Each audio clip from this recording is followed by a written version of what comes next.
Hello, my name is Rachel Pinedo, and this is a presentation on Marbury v. Madison. The case of Marbury v. Madison is significant to American history because it ultimately strengthened the Supreme Court.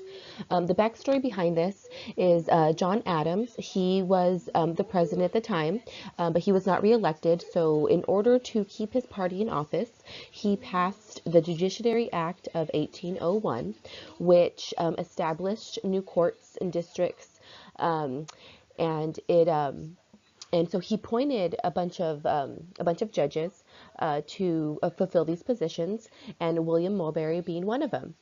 John Marshall, he was responsible for handing out the commissions for these judgeships, but Mulberry did not receive his, and a few others did not as well. When Thomas Jefferson became president, he did not want to hand out these commissions. So he decided not to, and so in turn, Mulberry petitioned the Supreme Court in order to try to force Jefferson's hand to give him his job.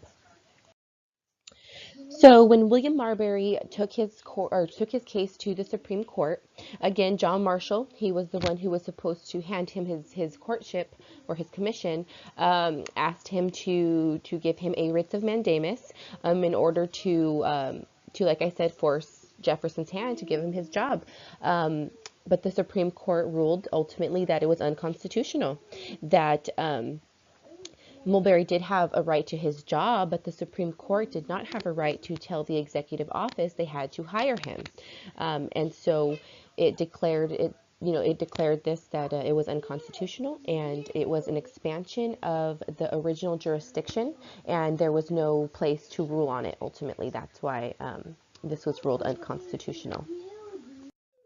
In doing this, John Marshall declared judicial review. Um, by declaring that the Supreme Court cannot force their hand because what they're being asked to do is unconstitutional, that became a new law. That was not established before this.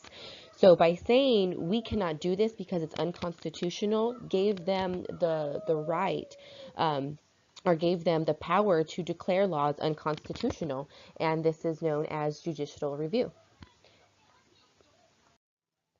Ultimately, this strengthened the Supreme Court because it declared them, it gave them the right to declare if any courts were trying to exceed their authority and do something that is unconstitutional. So that ultimately strengthened the Supreme Court, and that still upholds today this power. And I feel like that's why this case is so significant.